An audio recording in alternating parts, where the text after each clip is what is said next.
Larry Bluestein, Jazz Santana. Hey, good evening, everybody. Welcome back to the Six Rings King Show on a new night, Monday night now, baby. We're really excited, actually, to have Eric McLean on the show here, college football analyst, co-host of The Huddle. Coach, yes! All right! First touchdown of the year. Miami Hurricanes, yeah. You know the name already. It's Mercy. Ha ha. It's a six-ring Kane show. Can't forget the name though. Got Jazz, Blue, Vision, DJ, break the game code. Ain't no changing them, ain't no breaking them. We reporting live from the Hall Ride Stadium. Ball 14 for the orange and green. We see the six-ring champs. It's more than a dream. This is life on the field. Beyond 100 yards of hurricane that's never still put a damage to your squad. What's wrong with us? Seriously. What's wrong with us? We're Miami Hurricanes fans. Welcome to the Six Rings Kane Show, a show dedicated to Miami Hurricane sports, featuring the legendary Larry Bluestein, Jazz Santana, Vish, and Danny Gillette. Let's go Canes. I mean, hello, my friends. What's that saying? What's that saying? Hello, was it misery, my old friend? What is it? Darkness, my old friend. Yes. Welcome to the Postgame show. Please rant away. Yes, the comments are open and we tend to share them regardless. But unless there's like profanity, it'll probably make the screen. Yeah. Check your usernames too. Some of you got it in your usernames, and I can't share it. But other than that, this is an open forum to. I call the Middle Tennessee post game a therapy session. I don't even know what this is at this point. This might be a funeral. Yeah, this is pretty bad. We can we'll talk about the game, obviously. Yeah, we can pretty much say that the season is for all intents and purposes over, right? Well, in a way. Yeah. We can debate that. The overall season goals were done before this game. Like, North Carolina is ahead of us significantly in the Coastal with the tiebreaker before we lost this game. So if that was the goal, that was probably not happening anyway. I think honestly the goal, there's 5 games left. Play better. The reason I wouldn't say the season's over is it's just, there's 5 games to line up and play football, and we got to make improvement. I guess you're right. To set up next year, but yeah, in terms of season goals, let's be real. We're probably not making a bowl game now. We're 3-4. We still have to go to Clemson. We're 3-5. Yeah, right. We're playing Pitt, and they're losing to Syracuse. So they won. They did. They're Clemson. Wow. They always fucking win. They beat Syracuse. Yeah, they came back and won. But did Kate Klubnik come in? No, they switched quarter. Did they really? Clemson benched DJ because he turned it over 5 times and we were like, 5, that's child's play, man. 8. 5. Come on now. I'll raise you 8. I'll raise you 8. It could have been 9. They dropped that interception on 4th down. We got a review and got one taken away, or it would have been 9. The goal really is just to, try to put some kind of base in play that you can build off of next year. This in terms of any kind of season goal, this thing's done. We're not going to make a bowl game. We still have to play Pitt.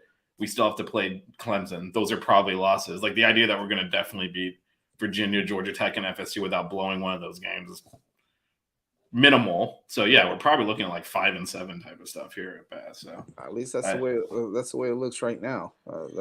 Unless they figure something. And of course, I think the biggest story out of all of this is that Tyler Van Dyke left the game in the third quarter with a shoulder injury. And I think, and obviously, hopefully he comes back healthy because what we saw. I was about to say, now for all the fans that really, really wanted to bench TBD and put Jake Garcia in, and this is not a knock on Jake Garcia. We're not here, to say how he's terrible or anything, but do you understand why we said what we said, right? 2 or 3 weeks ago. This is it. He's going to make these mistakes. He's going to throw the ball away. He's going to take risks that he shouldn't. He's going to cause these type of turnovers, right? And we're talking about 8 turnovers today. And, he threw maybe 2 or 3 interceptions. So obviously it wasn't all on him. He threw 3 and he fumbled. 3 and he fumbled. And then we had TVD fumbled on the play, got injured on. Right. He fumbled a kickoff. And Knighton fumbled the ball. Which seems to be another running theme for this team as well. So it's just and everybody sees it, right? Like last week. Thank God I'll see you tonight, and we'll lower our faculties together for your birthday today, my friend. Don't forget our upcoming game watch for Clemson. That is going to be fun. Yeah, shout out to Gus. Happy birthday, Gus. Happy birthday, man. So, but look, to be honest with you, you know, we talked about this last week. Like last week, was it last week we had 17 turnovers? You mean penalties? 17 penalties? Yeah. Yeah, so last week, 17 penalties. And this week, it's not the penalties because we only had 2 or 3, right? But then you're talking about 8 turnovers. I don't care who you are. You're Alabama, if you're the 1972 undefeated Miami Dolphins. It doesn't matter who you are. If you turn the ball over 8 times in a game, I guarantee you that you're not going to win the football game. I love to see the numbers on teams that turn the ball over 8 times and win. I want to see what the percentage is on. Yeah, but I mean that's even a little almost misleading because some of those were after the game was basically over. It is the meltdown in the first half that you cannot have, right? Like we were in complete control of this game, and you know whether. But the meltdown was because of turnovers, right? It was, but you don't have to cascade them together, right? Sure.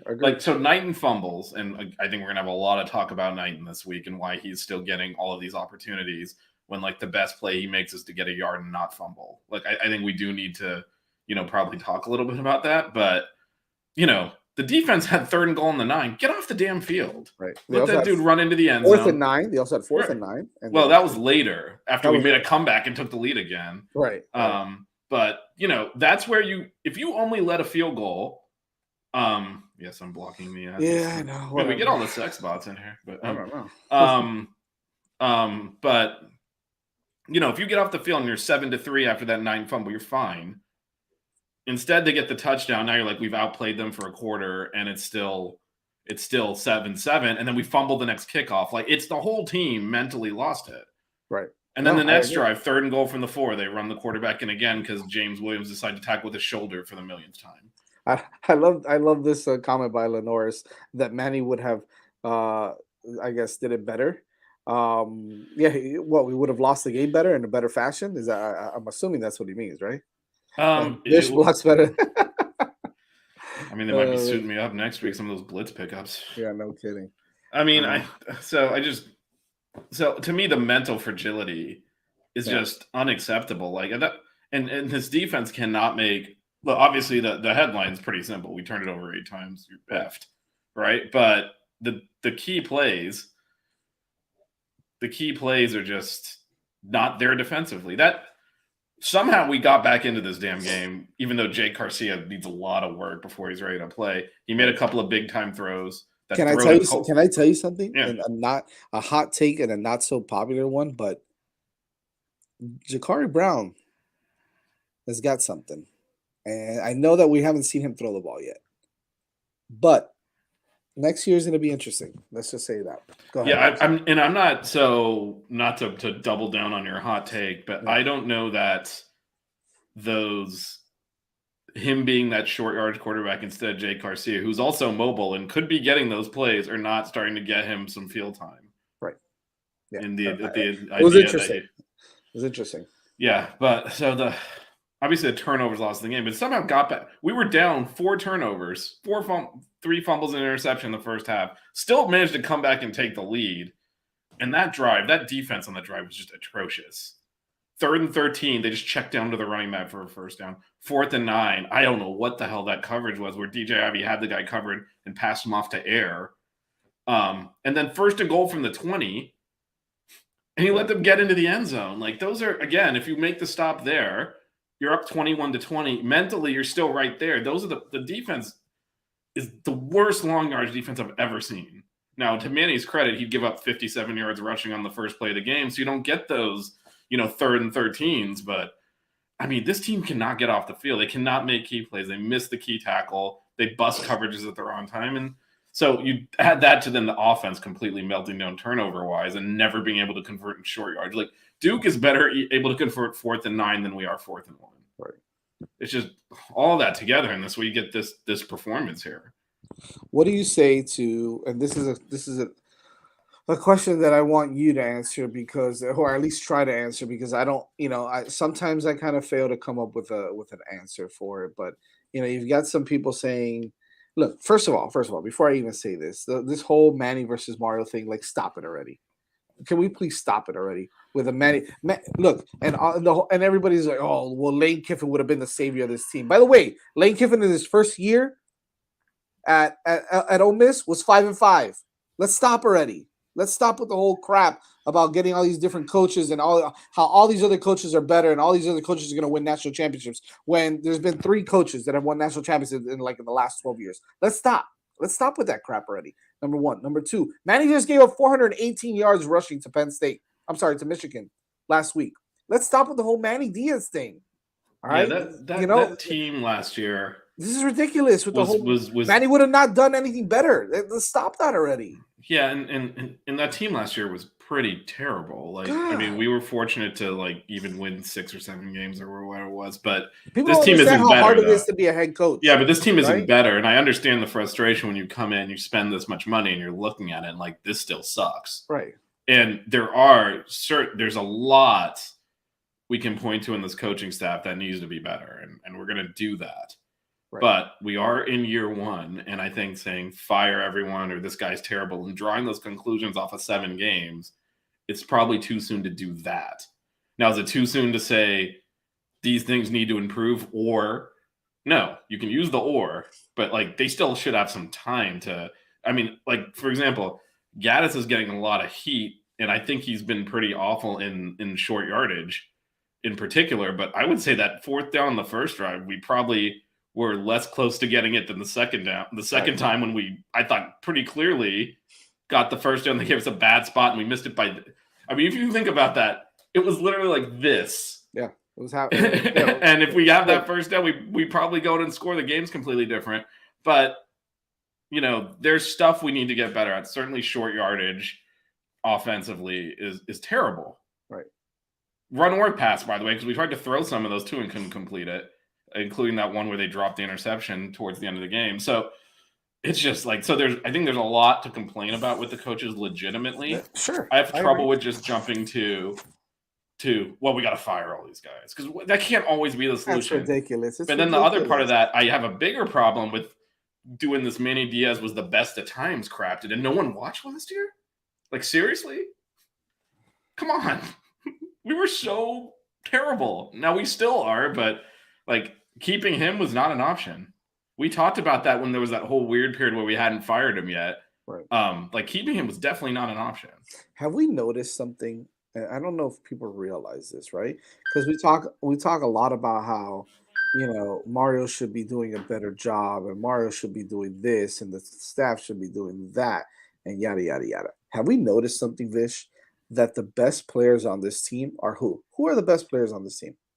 I mean, it's Colby Young. That's probably the best player on the team. It's the transfer portal guys, right? Yeah. Daryl Jackson, Akeem Mesidor on the defense, right? Yeah, I know, Corey Flagg has stepped up his game and he's played a lot better. So has DJ Ivey. So some of the guys that are on this team already obviously have played all right? Cam Kitchens is doing all right.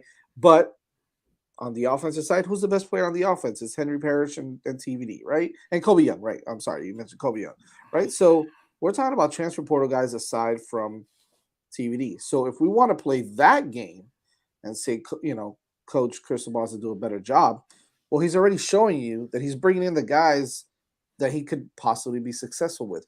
We have to relax. It's 7 games in. Give him a chance to bring his guys and get in here and do his thing, right? And then you notice some of the guys that were on the team last year that are still young have regressed or are not really developing yet. And that to me is more of a culture thing and not a development thing, because now you've got the staff in place. You've seen the development of Corey Flagg. He's limited in his development, but he's still developing and he's gotten better. Okay. You've seen the development in some of these other guys. Okay.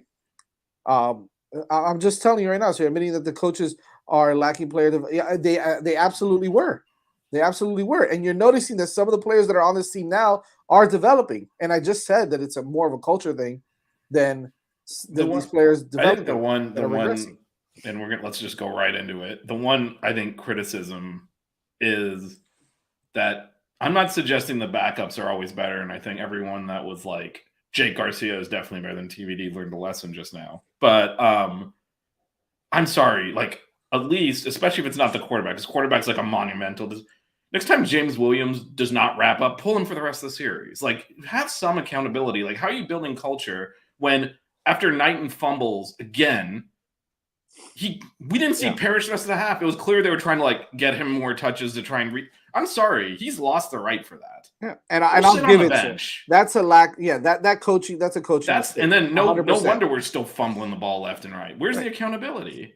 Yep. Like 100%. I'm sorry, like that. This is a guy who preaches a lot of accountability, and I'm not seeing it. Right. We're seeing the same guys make the same mistakes every play.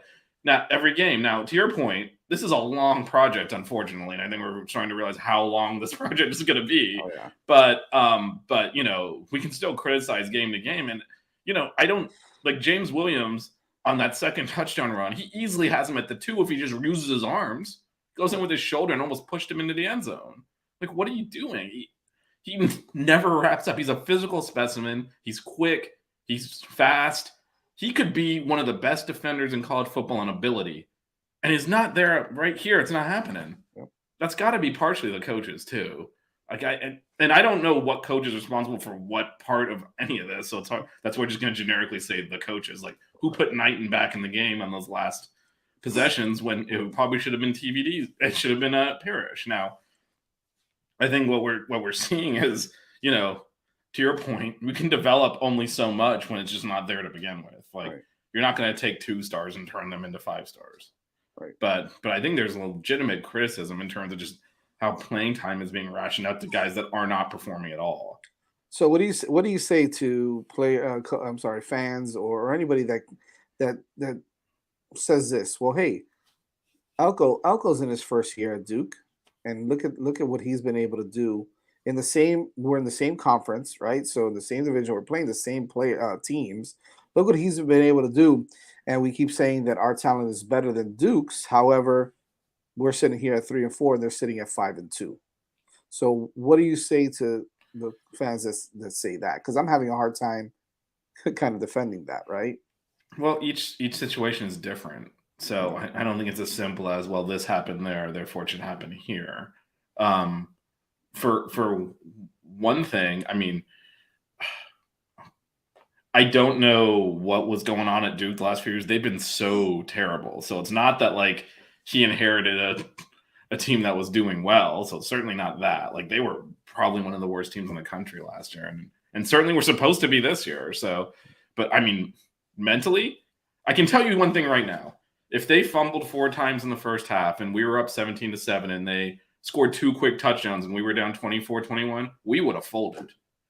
They went and took that thing right up our butts on like a 9-play drive, ran 9 minutes off the clock and stuck in the end zone. Right? And so they're tougher than us.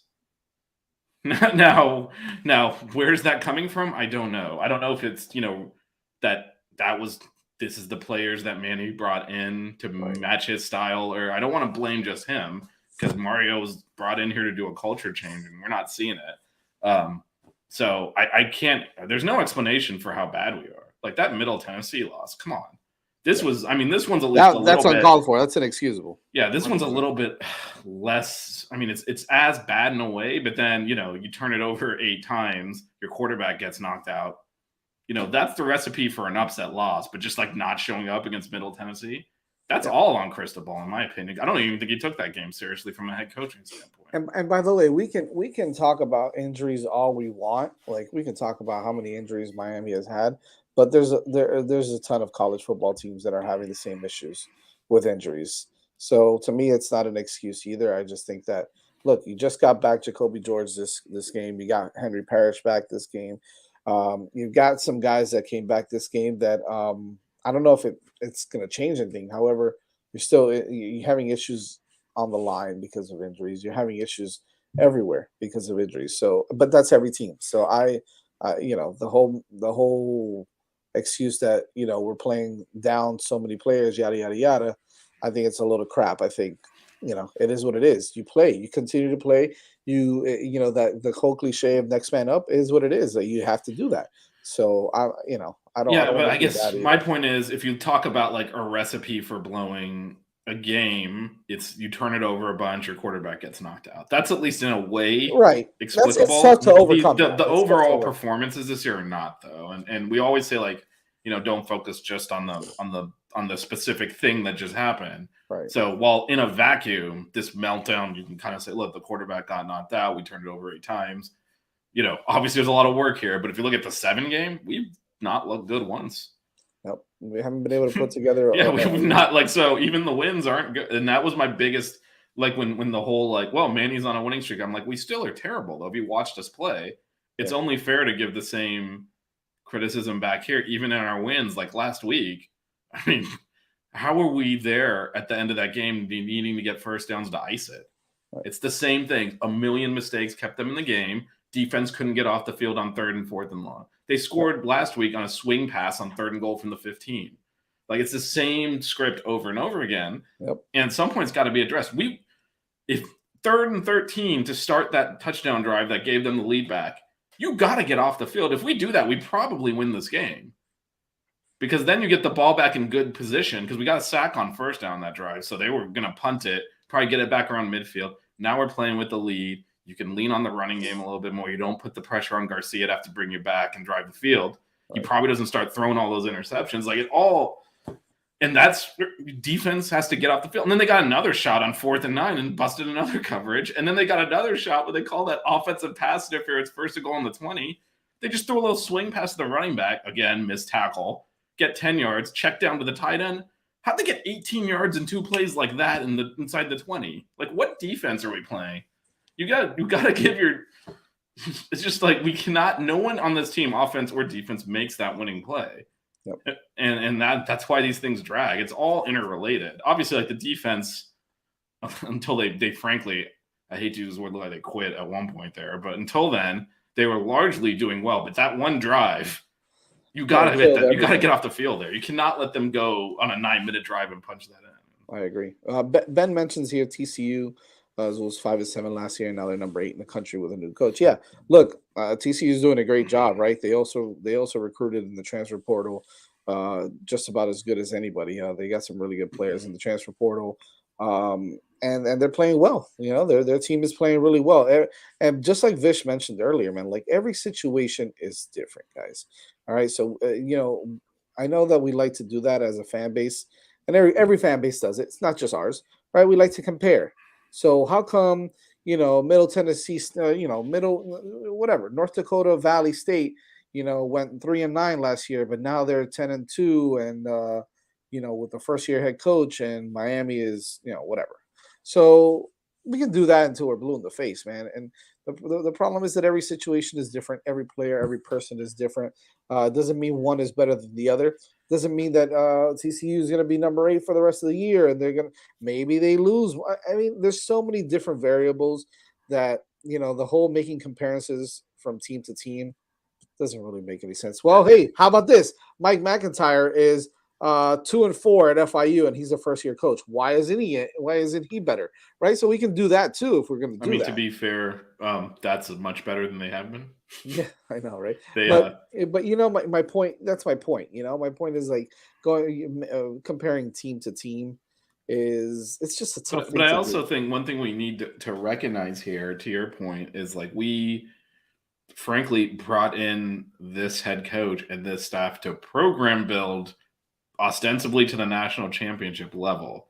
And we might have gotten diluted with all the recruiting momentum and excitement and the names on the coaching staff, because these are, again, I mean, if you look at the resumes of these guys, like, they're ridiculous. Like, this staff should be, but this was always intended to be, this guy's going to lay a foundation and build on top of it. I hate to say this about our coaches, he was never the I'm going to coach my guys up to an out scheme you type of coach. There are better coaches at that. We didn't go that route.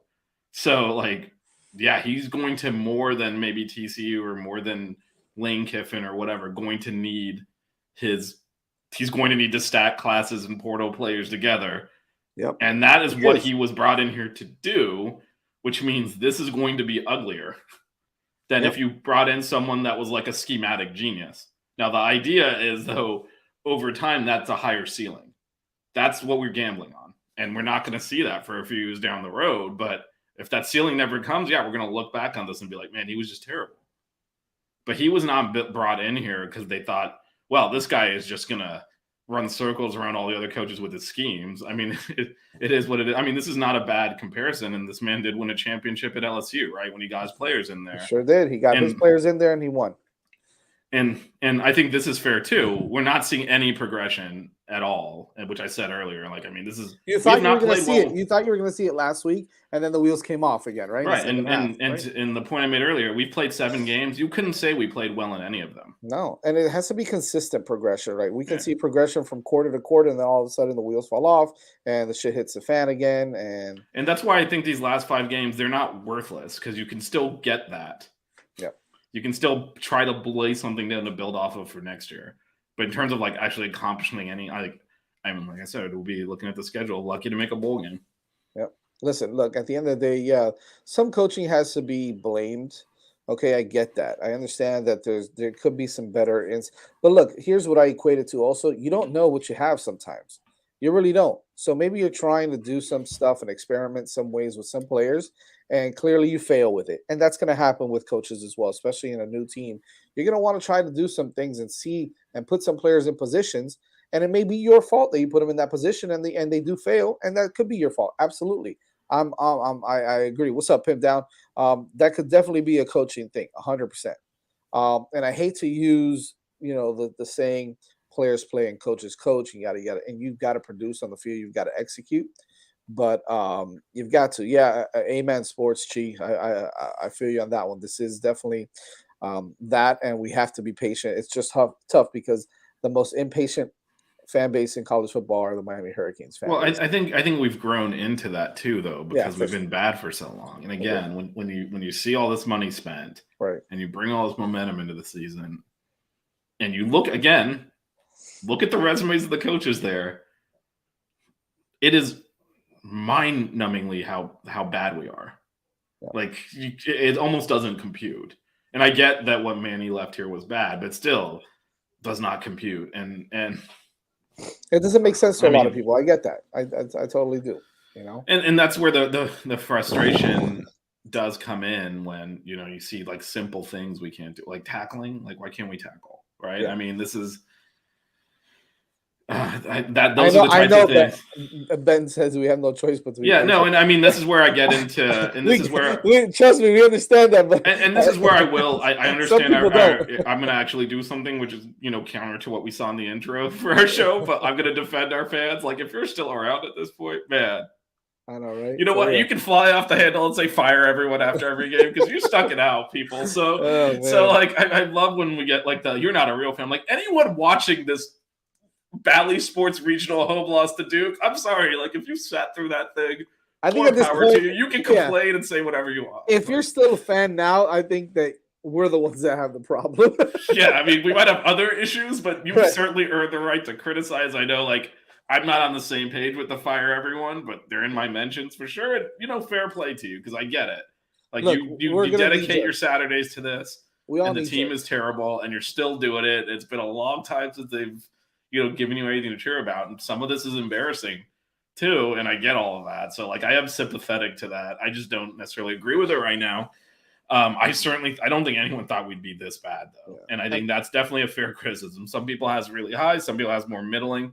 No one was like, oh, we're going to come in here and maybe not make a bowl game. Like this is certainly. And by the way, we're fans too. So we do knee jerk. We do get crazy sometimes. And we say dumb crap all the time. And it is what it is. Yeah, I wish actually get Telemundo. Okay, I'm supposed to be going to that game. I don't know. My brother's been texting me as I've been on the show. I haven't read it yet, but that's probably like I'm not going anyway. I mean, I feel like I spend so much money watching this team. I could drive like an hour and a half, 2 hours and go watch them. I have to do it. But, oof. I was this close to booking I know. my flight to DC. Boy, that was a smart move on your part. So instead of going to DC, we're going to Disney World, baby. I mean, that's trying to definitely be happy. Go drink at Disney World. Yeah, we're going to Epcot. I mean, I almost feel like I'm almost obligated, given I went to Texas. Like, they're 2 hours away. I mean, at this point, you might have to just. I feel like I have to. Yeah, I think so. This is I agree. People had high expectations, but I think the issue I have is if you had the lowest realistic expectation for us, this is worse. Yeah. So I think that's where that's kind of where I think everyone's frustrated, whether you had high expectations or not. Like, this is definitely worse than what no one 3-4 after 7 games, given that you played Southern Miss, Bethune-Cookman, and Middle Tennessee. That's 3 of those games. I mean, that's just not acceptable, but we'll there's a lot to unpack here. We're not going to spend the next 4 hours unpacking it, so that's why we got the Monday show. Certainly I think the headline is the turnovers, the fumbles, and I would say also, like, sub-headline, mental fragility. Yeah, because we did not need to turn one fumble into 7 other turnovers and defensive meltdowns and all that. I agree. It's just everything. I just to answer Ben's question right now as we're getting ready to wrap up, I would say it's probably less than 50% chance at this point. I'm going to go 50 because I'll be a little bit more positive, but I'll say 50. Well, I mean, if we lose next week, it's 0. We got to win that game, and we got to win at Georgia Tech, and then hopefully we get one against Florida State or Pitt, and that's how we get to 6 wins. Yep. So it is, because Clemson's a def. We already have a schedule. We're at Clemson. I mean, that is going to be a bloodbath. And Pitt is never easy. Pitt's right. No, Pitt and Florida State at home are winnable. Yeah, we're tough. So you need to win one of those, and then you need to win at Georgia Tech and win at Virginia, and that's how you can get to 6 wins. We shall see. Again, as you see, the final score was 45-21. Duke put the beat down on Miami there, as Vish mentioned already. Really, the biggest takeaways from this game is 8 turnovers and the loss of TVD. And I guess just one last thing, in terms of if TVD is out, then those our confidence. Then that's a whole different. We have to run a completely different offense. Jake Garcia is not the same type of quarterback. Hopefully, we'll give him more run packages, and stuff like that, because he can't run the offense TVD is running. Yeah, he's just not the same type of quarterback. There's no knock on him. He brings other things to the table. We're just gonna have to call a different offense. Yeah, that's gonna be tough. So, all right, fellas. Well, we'll catch you guys on Monday night, 8:30 p.m. and we'll break it down a little bit more with Blue and DJ as well. So thanks for joining us. Thanks for ranting a little bit there on the chat as well. And keep it locked here on the 5 Reasons Sports YouTube channel, the 6 Rings Canes, every Monday night at 8:30 p.m. Subscribe, smash the like button, and we'll see you guys on Monday night. Adios. The 6 Ring Cane Show. Yeah. The 6 Ring Cane Show. Yeah. The 6 Rings Cane Show. You know.